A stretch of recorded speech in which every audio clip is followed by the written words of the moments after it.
Welcome back. Sunday afternoon again up at the unit. For a change I haven't got a brew in my hand, but soon we'll have.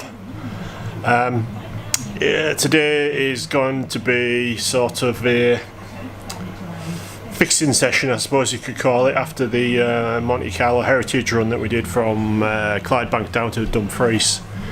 Basically went okay. Things to do are the main thing is the headlights stopped working, but I think I know what it is. Other things that need looking at are the bonnet, which I showed you on the last video. I'll just show you again.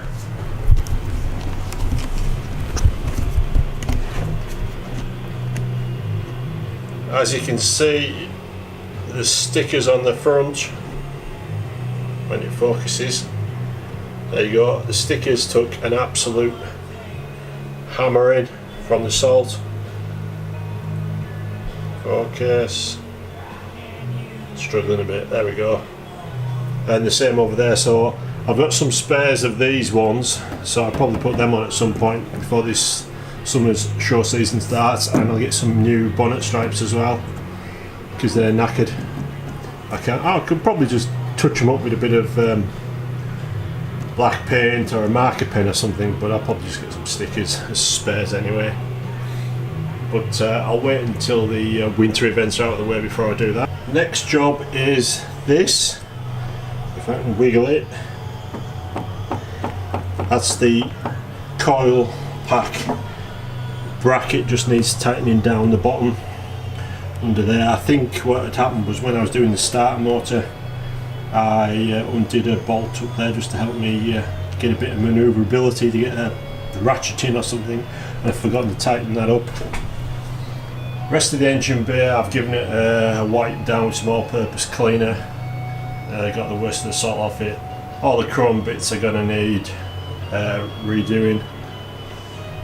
I'll just clean them off with a bit of Solvol, metal polish, and we'll be good to go again. Same with the windscreen wipers. Having this chrome on the car needs going over just to get any marks off them and make sure they're clean. Okay, the issue with the headlights, I think, is this switch. If I can try and do this, it's a bit awkward to hold it and manoeuvre it and focus it and light it and everything at the same time, but that is in the dim dip position, which works fine. That's in sort of an intermediate position, and then up there is where main beam comes on. Now it's going to be really difficult to explain and show it, but if I can get my finger in, if I can move the camera, in the back of there you can just sort of see some white. Well, I think that's part of the lighting switch, or it's not really a lighting switch, it's part of the indicator assembly that's melted. It's had too much current going through it, down through the post that goes to the main beam, because I don't think the main beam has a relay on the headlights, actual headlights of the car. The spotlights on the front have relays with contact breakers, but I don't think the main beam on the actual car has, and it's got operated bulbs in, although they're not supposed to draw any more power. But as this is just an indicator switch, it's probably not designed for this, for what I'm using it for, so I think it might have got a bit hot in there, because you can sort of wiggle the switch in and out like that and it'll work. But when you're just normally flicking it up and down, it doesn't want to know. There's a little flash on the warning indicator bulb as it sort of makes the contact, but then it doesn't anymore. So I just need to have a look at that, see if it's something that's melted or it's just something that's come loose. I'm not entirely sure yet. Alright, some of the other jobs I want to do today is this connector here. You can see this big black one. That is the main feed onto the starter motor solenoid. I'm going to change that for a 90-degree connector, so the cable sits along this way nicer, and then just loops over onto the terminal there. It's difficult to see, but there's a massive wires down in the bottom of there. It's a bit dark, but the red one and the blue one you can see coming down over here, these are the triggers for the main beam And for the side lights, obviously the main beam one just comes to a relay here, switched contact breaker relay, and then it loops around onto the next one. But the red one comes down into a bullet connector, and because there's 4 side lights, it's a little bit messy. Because I've only got double bullet connectors, it loops from one bullet connector to another, and it's untidy and it's just not nice. So I've got some new triple bullet connectors to hopefully work out a way of neatening it up in the bottom of there and not have such a massive tangle of wires. It works fine, but I need to just tidy it up for my own peace of mind, and probably heat shrink it as well to stop any dirt and water from getting into it. And probably the same for this one under here, which is your standard lighting one. Your lights coming in, and you see I've just got it teed out of there because this is a standard. I think this is either a single or a double as standard, and I've just got it looped out. So I need to just sort out this wire and perhaps make it a bit longer and neaten it up and tie wrap it and heat shrink it or something, just to make it a bit more secure. And then obviously, of course, I need to add in a relay, and I'm just looking around the engine bay now and I can't see one, and I've looked under the dash and I haven't got one, so I need to add on a relay for the main beam lights, you know, the actual headlight lights, so there's no massive amount of power going through the system as there is at the moment, and that'll just neaten things up again. So that's another relay to add on here, and this little Perspex panel works really well. I mean, ideally I like all the relays somewhere in the engine bay tucked away, but I haven't got room. So this works quite well, and it protects all this wiring that's in the back of here as well from getting wet. So that's an added bonus. But I think if I do that Monte Carlo event next year, I definitely have to get a grill muff to cover the grill to keep the engine warm, because it was just running so cold. And then just have one of the little windows open on the grill muff to let some cold air in, because it was just it was ridiculous. So this is the switching mechanism for the main beam. I've taken it off the column to have a look, and I don't know, it's difficult to see, but say in here there's a copper bracket that goes from there along, and you can see it popping up there. I'll try and turn it towards the camera. Oh, this is tricky. But anyway, it should just come down. It's like a U-shaped, square U-shape. So it comes down from this plastic bit in here. You can see it there, you can see it down the bottom, sticking out. But it should be flat. But when you look at it, it's at like an angle, like that. You can see the bottom of it there, and you can see it sort of there. So it's sitting at an angle like that. And when the switch moves across, it's almost like jamming and not making a good contact.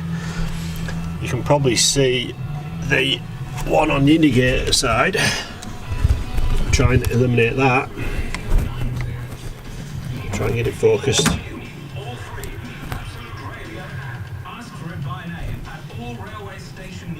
So that's the indicator side, and you can see the copper bracket or copper connector, whatever you want to call it, oops, there, coming out at the bottom of this plastic block and going along and then back up on the other side. That's the one that's tilted on this one. So what I'm going to have to do, focus, struggling, it's a bit close. You can see it's hanging down there, and it's high on that side, so the overall it's at an angle. So I'll see if it'll free up and see if that's all the problem is, and see if I can work out what was causing that. So what I've done here is take off the 2 screws that hold this black plastic piece in place, and that's given me access to the copper connector underneath, or above it really. So I'm just going to lift that off and see if I can bend it back to the correct shape, because it seems to be a bit splayed out at the sides, which is why it won't hold itself in place, and then go from there. The stuff that I thought was melted plastic is actually grease, so maybe that's supposed to be there, it just isn't there on the indicator side. There's the brass connector off, and you can see the right hand side as you're looking at it there, it's splayed out, which is why it's not gripping itself in place on that plastic. So I'll bend that arm inwards that way and see if it fits better. Okay then, back in action. You watch the high beam warning light over there, and then you'll see the indicator switch mechanism warning light come into play here. There we go. So all working again. I just had to bend that copper connector to make it more of a 90 degree. I don't know why it got bent out of shape, but I'll just have to keep an eye on it. And what I've done here, it'll focus, I put some marker pen on the top of the bulb cover and a bit of tape on there just to try and take some of the brightness off, because it was quite bright for the passenger. It was alright for the driver because it's sort of hidden behind the steering wheel here, but it was quite bright for the passenger, so I'm just trying to take some of the shine off the LED. But yeah, it's working again, but I'm still gonna put a relay into the front for the rest of the main beam, so everything's relay protected, and it'll take a bit of a load off the lighting system back here in the car. Okay then, we're done. That's the wiring tidied up in there. Still looks a bit of a mess, but you've got a relay for the starter solenoid switch in, 2 relays for the main spotlights, and then a relay for the main beam, the actual lights on the car main beam. So I've tidied it up a lot more, and you can't really see it all, but you have to take my word for it, it's a lot neater up under there. I've heat shrunk a lot of stuff to stop dirt from getting in. You can probably see a bit in there. It's just where there's a triple bullet connector and the red wires going in are the side lights that are in the spot lamps. Blue and white is the blue and white activation wire for main beam, and then it loops between each relay, and then there's a blue and white coming out and going back, which is the one that goes to the main lights on the car, the headlights. So yeah, it's done. It just needs fastening back up to the grille and testing, but I'm fairly happy everything should work.